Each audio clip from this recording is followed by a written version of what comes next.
Alright, what is up, my beautiful people? Today we got Tyreek Hill, wide receiver. We got a workout from him. I believe he's in the gym, mic'd up. Let's get to it.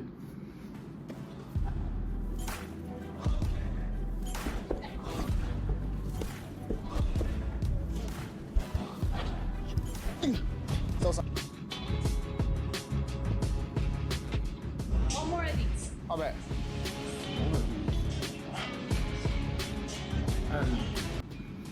I'm not gonna lie to you guys, they spent like 5 minutes working out, or in the video it's probably been like at least like 20 minutes for them, maybe even 30. I don't think you need this much time like starting your like stabilization and warm-ups, especially for a professional athlete. You should already have a lot of that already built up.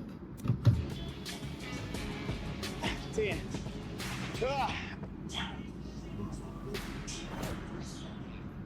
Burning my arms and my core right now.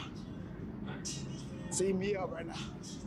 See, so as he's saying, he's burning his arms and his core, which, don't get me wrong, core work is great and all. I'm all for they have to be able to move precisely as an athlete. It's part of being robust is having a strong core. But I also think that some of the biggest parts of being robust, or some of the biggest ways to build it, are things like strong bench or strong deadlift, lots of pull-ups for reps, something like that. Maybe even weighted pull-ups, things like that. Maybe even the farmer's carries he's doing, but some heavy ones for distance. Those really translate to the robust strength on the field. And if you're burning out your arms doing this pull-off press, and maybe even more muscles, I mean, he's burning out his grip too, definitely with those farmer's carries, then he's not going to be able to bench as much when he's training, so he's not going to be able to translate to as much robustness on the field. I would much rather prefer just a small, quick warm-up, and his heaviest movements, his strongest movements are coming first, so that he can be the most explosive. And then if he still wants to do this type of stabilization training, he can just save it for the end. This is my favorite part of the workout, running. You know, it's very good. A lot of people don't know, like, if you want to be fast, you got to have a very strong core. And especially if you want to run for a long time, you definitely got to have a strong core. So, a lot of people ask me, how am I available all the time? Why am I always on the field? Why do I never get tired? It's because I got a strong core. Like, every off season, I bust my ass, literally, so I can get a strong core. 7:55 a.m., and we're in the gym grinding. Like we got something to prove. But guess what? Every day you got something to prove, y'all. If you want to be different, if you want to be pick first and pick up lines, if you want to be considered that dude, you got to be different, dog. When everybody in Cancun vacationing, what am I doing right now? I'm training because I want it. All right, not hating on him. That's a great message there. I'm a very big advocate of training very hard, training to failure, or in whatever sport you're doing, giving a lot of effort. I think effort is a key to success in life, really. But one note there, if he's on the bike there, I know he's doing this for a vlog, but you see him on the bike there and he's able to hold a conversation with kind of like a staggered breath, which means he's kind of like at that zone 2 phase.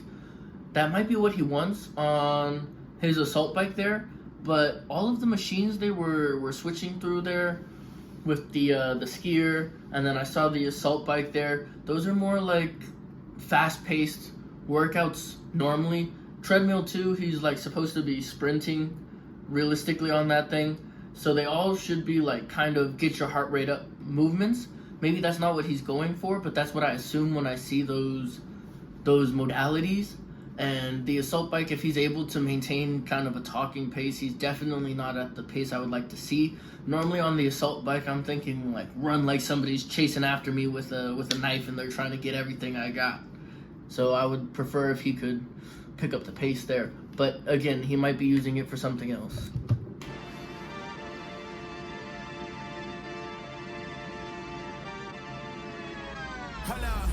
Why do they doubt the kid? I'm about to prove them all wrong again. I got a low tolerance, cause they don't even know what the problem is. It's me. You waiting on the It's not fun at all. So now we're stirring the pot. Good job.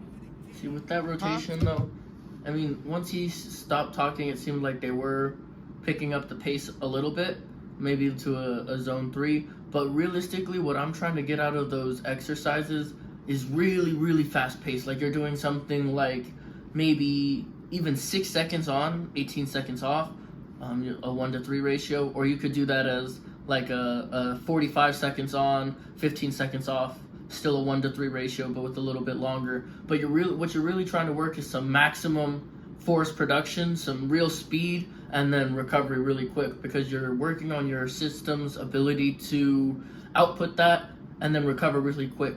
You're never really doing 20 minutes sustained on the football field. Normally it's 1 minute at a time. You might be doing a 1 minute play, coming back, resting for like 15-30 seconds in between, then running another minute play. So when you're running a 16-15, that would probably be the best for football.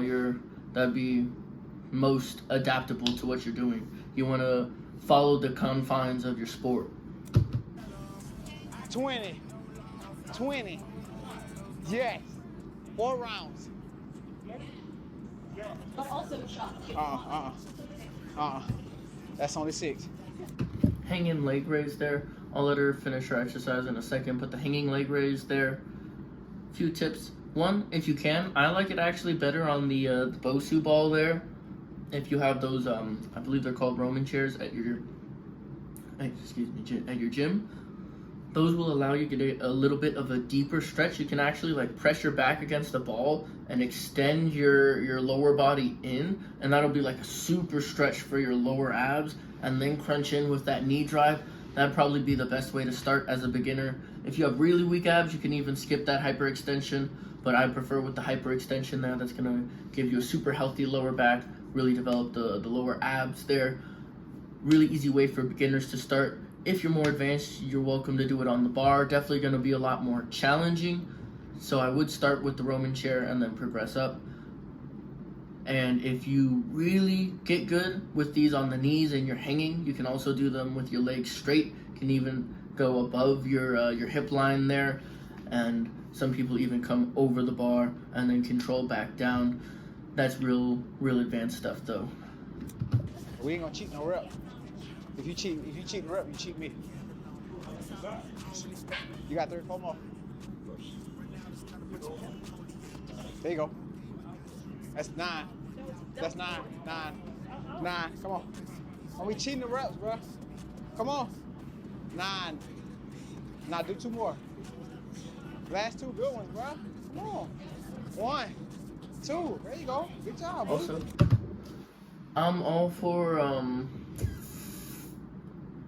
for this, like, no cheating the reps and encouraging people to go more.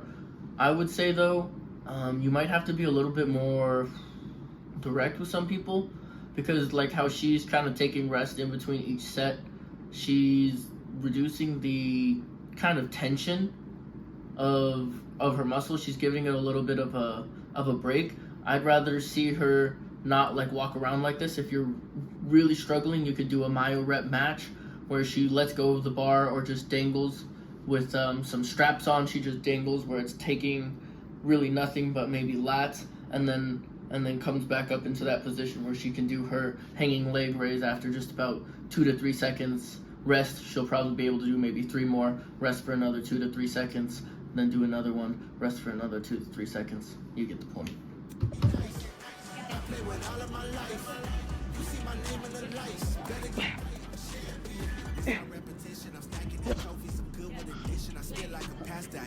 I just gotta learn how not to swing and I'll be good. No excuses. They gonna make it work.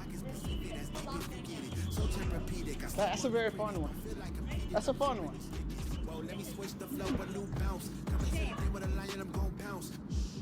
Hold on, so you just doing it?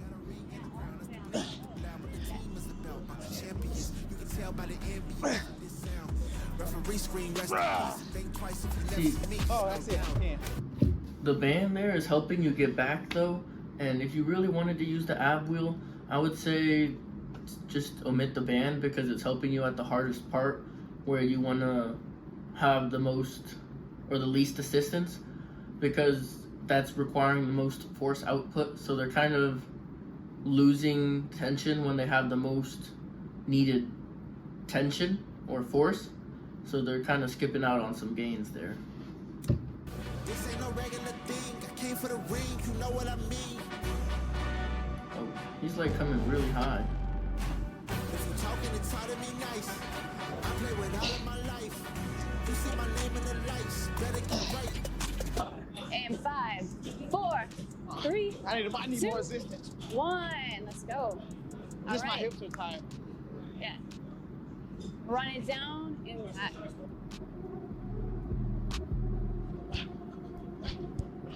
Oh, so it's just like a sled, this parallel thing. Oh.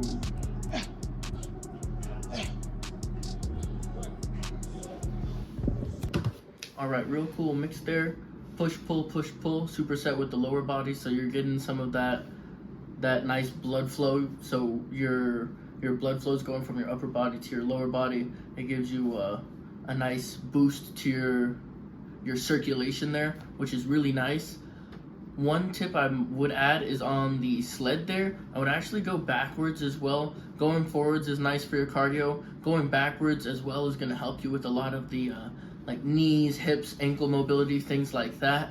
And as I was saying before, when you do a lot of these first, you don't have room to really go hard on like weights like deadlifts or Romanian deadlifts, hamstring curls, even like a kettlebell swing, back extensions, anything he would need to also help his strength on the field. And as you kept hearing him say, his hips are tired, so he obviously doesn't have that much push left in his hips. That's fine.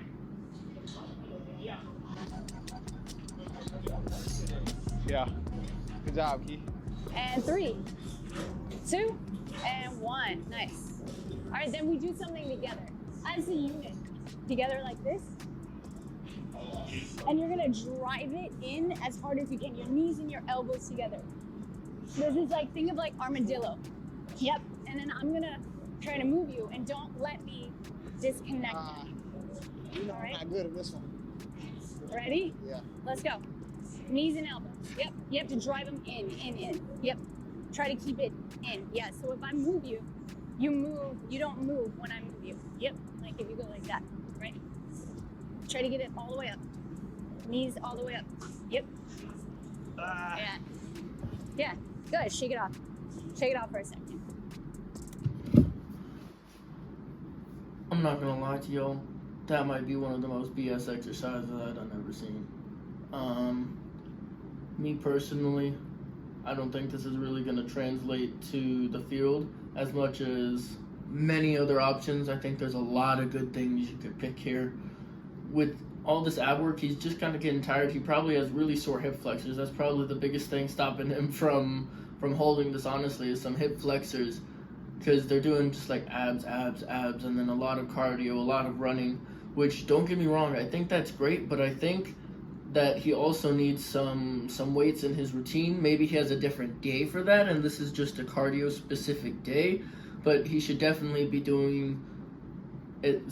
I feel every day he should have some sort of compound movement where he's practicing moving heavy loads. I think that translates onto the field much better than this. I hear a lot of people say this is like reactionary training, like trying to get themselves back to center. I think they'll have a much better result though, just doing like a heavy set of bench, squat, deadlift. I think that'll translate to keeping yourself on balance and on center a lot more if you're just strength training regularly while also doing your core and cardio drills on the field. You're gonna open up this leg like this, and we're gonna just shift in and out. What's up, Byron? He's cool. No, he's cool. He's the manager. I'm gonna get you a kettlebell, and we're just gonna shift in and out of this.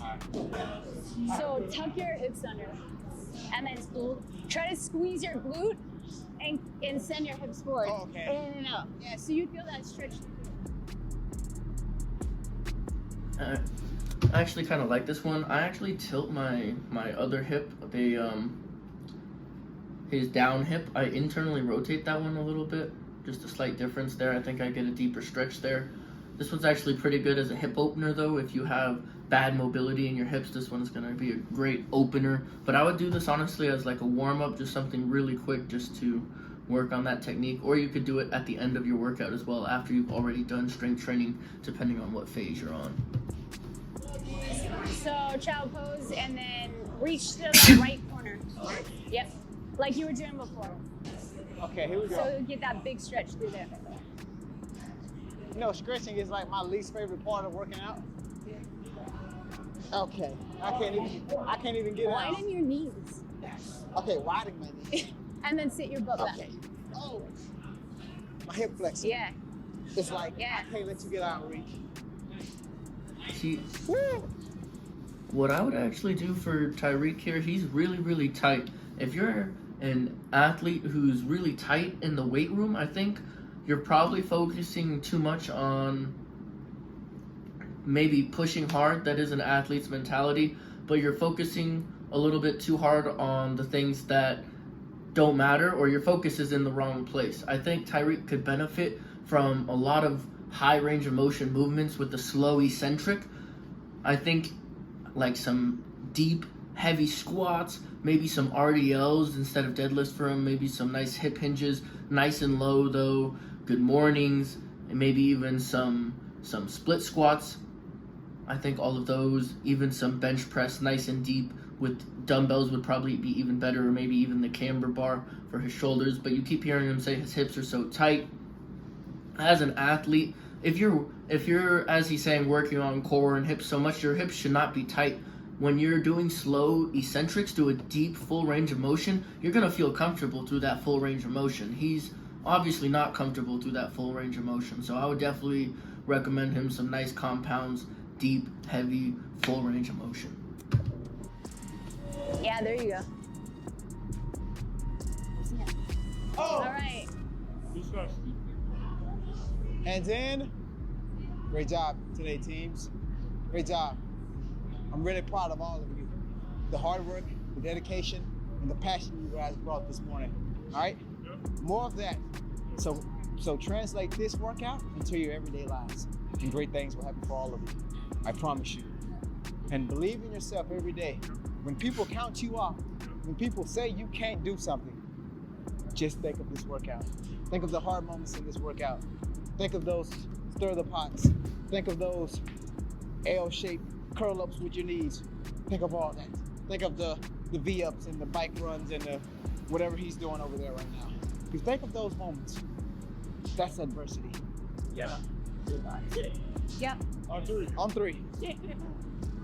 What do we say? I don't know what I say after this. Dolphins? Dolphins. Yeah. Hard work on three. Hard work on three. One. No, that's not a great day, bro. Because we already put the hard work in. So, let's enjoy the day. Shopping on three. Okay, shopping on three. 1, 2, 3, shopping. All that for shopping. So today we're at SN Training. Good message there. If you guys want to watch the full video there, it's on Tyreek Hill's YouTube channel. Actually, nobody else, just Tyreek Hill's YouTube channel there. Full workout.